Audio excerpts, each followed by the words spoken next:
Vamos a empezar la charla de hoy, que es una charla acerca del opio y la morfina, hablando del Robinson Crusoe, aquel libro de Daniel Defoe, inspirado en una historia real, la historia de un señor llamado Alexander Selkirk, que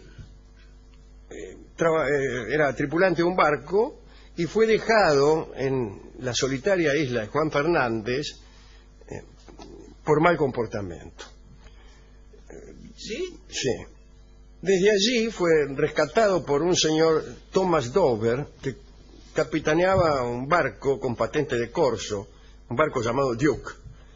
Selkirk había sido castigado, insisto, y había sido dejado en aquella isla. Y en esta historia se basó Defoe para escribir el Robinson Crusoe.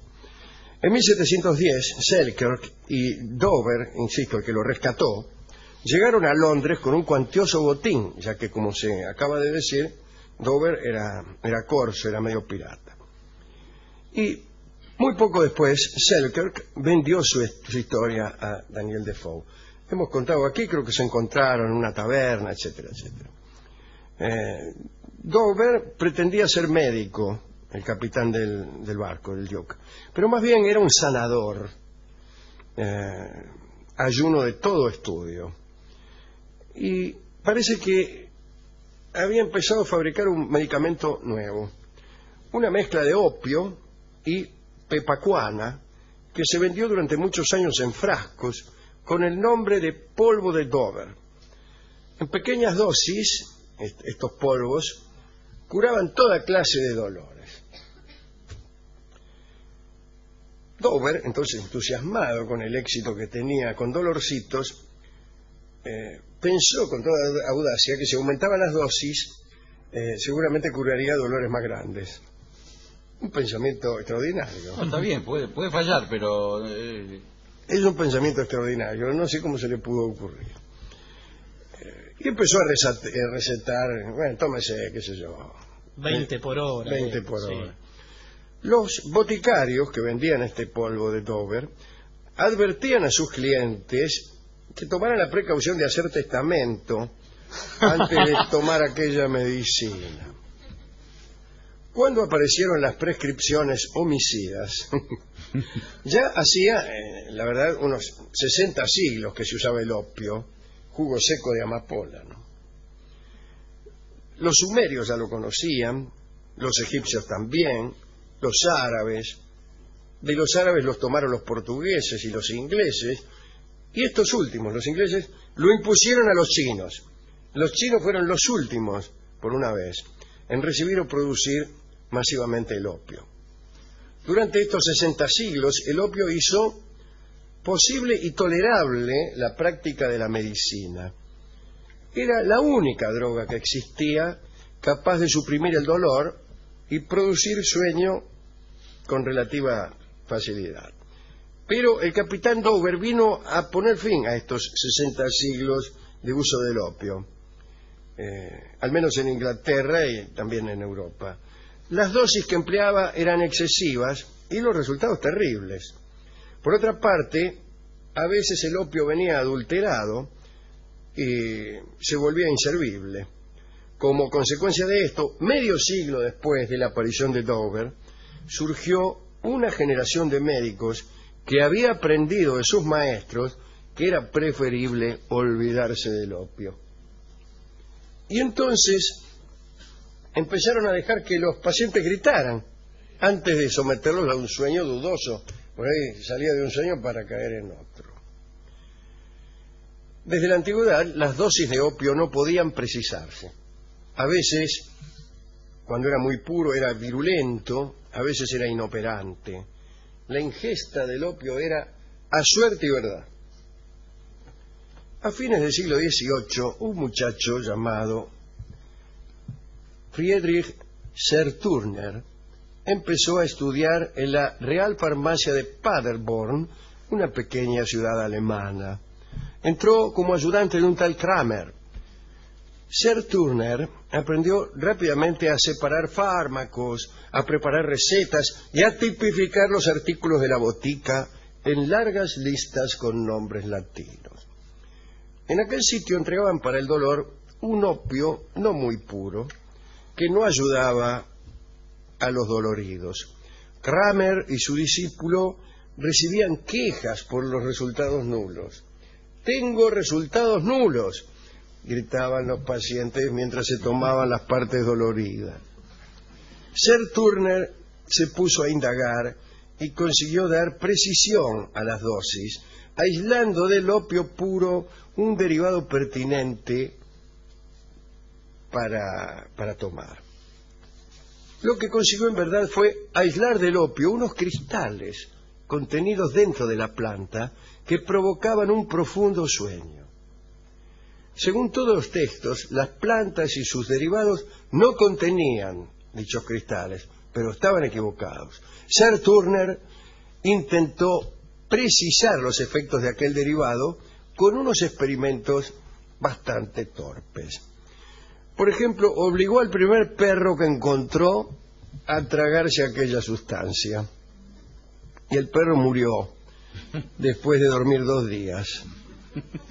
Redujo entonces la dosis a la mitad. ¿Y qué pasó con el perro? Otro perro murió en 4 días. Otro perro murió en coma.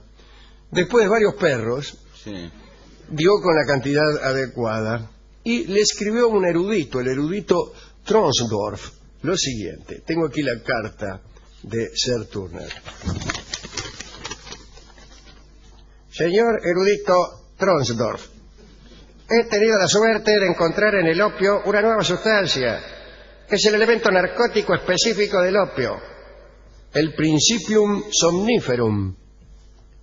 El profesor Tronsdorf lo humilló. Publicó en la universidad el informe de Sir Turner, pero agregó al final: estos experimentos contienen sugestiones muy interesantes, pero de ningún modo podemos considerar que la investigación sobre el opio esté terminada. No dio bolilla. En 1806, Sir Turner se instaló en la ciudad de Einbeck, al sur de Hannover. Por un tiempo se dedicó a la construcción de cañones, dejando de lado el opio. No hay cosa más alejada de la construcción de cañones que el opio. O mejor, no hay cosa más alejada que el opio de la construcción de cañones. Tiempo más tarde, el amigo Sir Turner continuó con sus estudios e hizo entonces algo muy audaz. Reunió a 3 mendigos del pueblo y concertó un encuentro nocturno en su laboratorio. Ofreció una poción de un preparado que había hecho y, para tranquilidad de los visitantes, advirtió que él también la tomaría. Nula tranquilidad tendría yo. ¿Qué me importa a mí si la toma el tipo? Bien, no entiendo. ¿Y? Y fueron todos. Los mendigos tienen una alta idea de lo que significan en la historia de la medicina. Entonces se prestan por algún dinero a estos experimentos. Bueno, se tomaron los 4, los 3 mendigos y el niato, se tomaron el preparado. Por ahí Sir Turner vio que se volvían pálidos todos, incluso él. 2, que no eran Sir Turner, se quejaron y decían que se sentían torpes y que no podían hacer no podían hacer nada. El propio Sir Turner se sentía mareado, pero sonreía para darle confianza al resto, como hacen algunos conductores. Poco después, uno cayó al suelo. Ay, qué mal. Y comenzó a roncar. Otro intentó levantarse, pero se desplomó en la silla y se durmió. El último quiso huir, pero a mitad del camino se sentó en el suelo y se echó a dormir. Sir Turner tomaba nota hasta que él mismo cayó dormido. Unas horas más tarde, Sir Turner recobró la conciencia y vio confusamente que los 3 hombres aún dormían. Vio también que tenían la piel un poco verde. Se asustó y les dio vinagre. Tuvo suerte. Aunque débiles y nauseosos, los muchachos regresaron a sus casas. Después de aquel experimento, Sir Turner redactó un nuevo informe y dio a este derivado un nombre, recordando a Morfeo, dios del sueño, y lo llamó entonces morfina. el informe recorrió varias academias. Quien más felicitó a Sir Turner fue el físico químico de la Sorbona, el famoso Joseph Louis Gay-Lussac. Gay-Lussac. No Gay.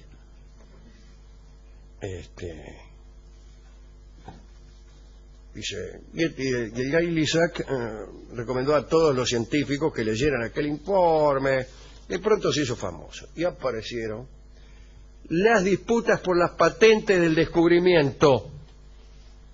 Parece que Sir Turner no había tenido muchas precauciones y se arruinó la vida litigando por la patente.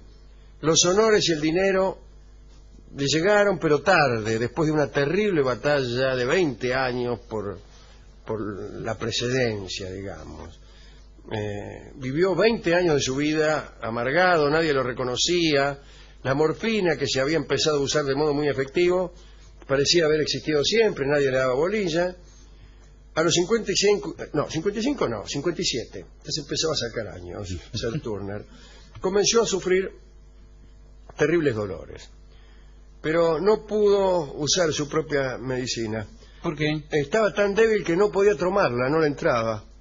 Y no existía todavía la aguja hipodérmica. Así que Sir Turner murió sin amigos y sin opio en 1741. En 1832, es muchísimo después, el doctor Alexander Wood inventó la aguja hipodérmica y comenzó a usarse la morfina inyectable. Pero el doctor Wood pagó caro este descubrimiento. Su esposa, a quien él usaba para probar la aguja, tuvo un extraño mal. Fue esta señora Wood, merced al descubrimiento de su esposo, la primera morfinómana Y que claro, adquirió el hábito inyectable y que murió por eso, ¿Y experimentaba con la mujer? ¿Todo el día le inyectaba? como tantos de nosotros. Dedicamos estos a Sir Turner, a Wood y al sanguchero de la calle Gay-Lussac, que es una calle de París que une los jardines de Luxemburgo con el Panteón, y en la esquina hay un tipo que vende sándwiches de mortadela. Ah, que usted iba. Y yo iba en mi primer viaje allá cuando tenía, qué sé yo, 20 y tantos años, y después fui con mis hijos a esa misma esquina, incluso la misma mortadela, me parece que era una mortadela letal, en la calle Gay-Lussac. Bueno, y a Daniel Defoe, al autor de Robinson Crusoe, yo leí, me parece a mí, La piedra lunar antes que el libro de Defoe, que el Robinson Crusoe. Y hay un personaje de Wilkie Collins, que es el autor de La piedra lunar, una novela policial de como 500 páginas, de las primeras que se ha escrito, si no la primera. Un personaje que se llama Betteredge, y que es un mayordomo que odiaba, mejor dicho, no que odiaba, ahí está la cosa, mirá. Betteredge, el personaje de Wilkie Collins, de La piedra lunar, cree que todo se soluciona leyendo, como si fuera la Biblia, el Robinson Crusoe. Y cada vez que hay un problema, se remite a las páginas del Robinson. Y está la respuesta ahí. Y está la respuesta ahí. Ahora, el personaje es un poco estúpido, de tal manera que el lector empieza a menospreciar al libro, al Robinson Crusoe, que era lo que quería Wilkie Collins, que en realidad odiaba a Defoe. Y yo leí mucho antes La piedra lunar que el Robinson, y lo empecé a leer Sí, con la idea que Collins me había metido en la cabeza, que era una gilada. Y me costó mucho encontrar los méritos claro. del Robinson, ¿no? Bueno, qué cosa, ¿no? Leer un libro influido por un autor tendencioso, ¿no? Bueno, pero es esto de que hablábamos al principio, ¿no es cierto?, acerca de la cultura, que usted se rodea también de gente afín a uno y también de libros afines a uno, de tal ¿no? suerte que cuando entra en unas bibliotecas adversas puede hacerlo con una prevención, una cierta prevención. De todos modos, es recomendable que el intelectual, lo digo desde el paraíso de los indoctos, ¿no? Pero es deseable que el intelectual no incurra en la más usual de las fallas que suelen tener esas personas, que es la de buscar siempre en el propio almácigo. Señala Paul Johnson en un libro que se llama Intelectuales esta idea, que es la de tener primero una posición tomada y buscar después.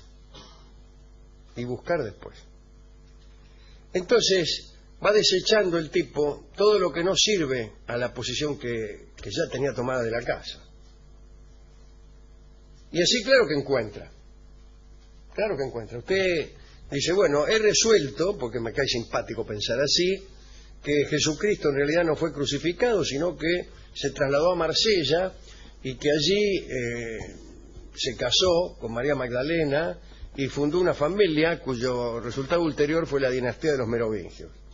Usted dice eso. Bueno, ahora voy a buscar algunas cosas que apoyen esta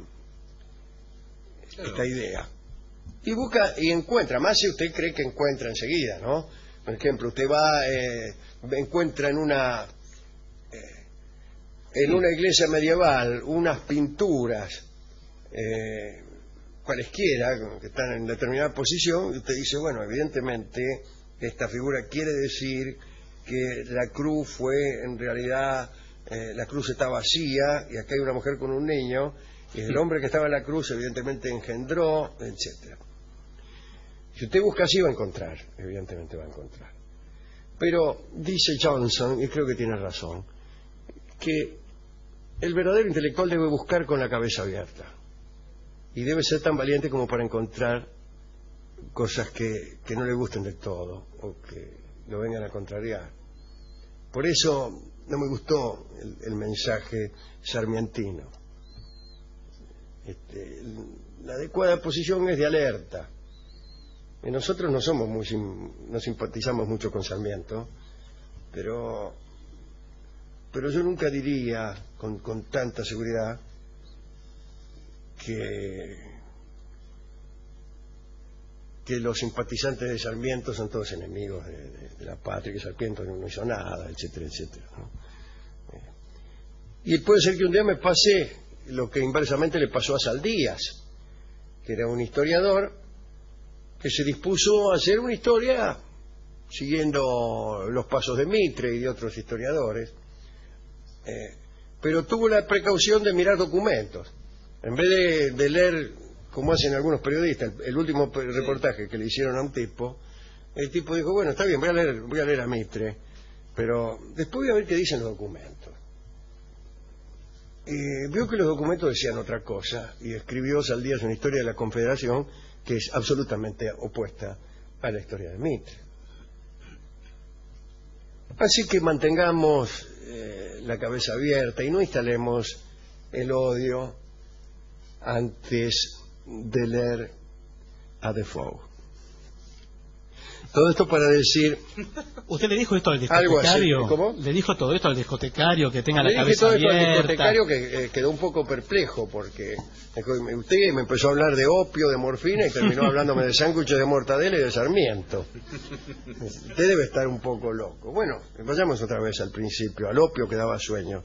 Bueno, dice, tome sueño de juventud y tómesela, dice. Y me dio el célebre vals Sueño de Juventud, que por lo menos tiene algo que ver con el sueño, tal como el opio, y tal como esta droga que tiene el nombre del dios del sueño, y que es la morfina. Canta Carlos Gardel esta que puede ser la mejor de sus grabaciones. Adelante.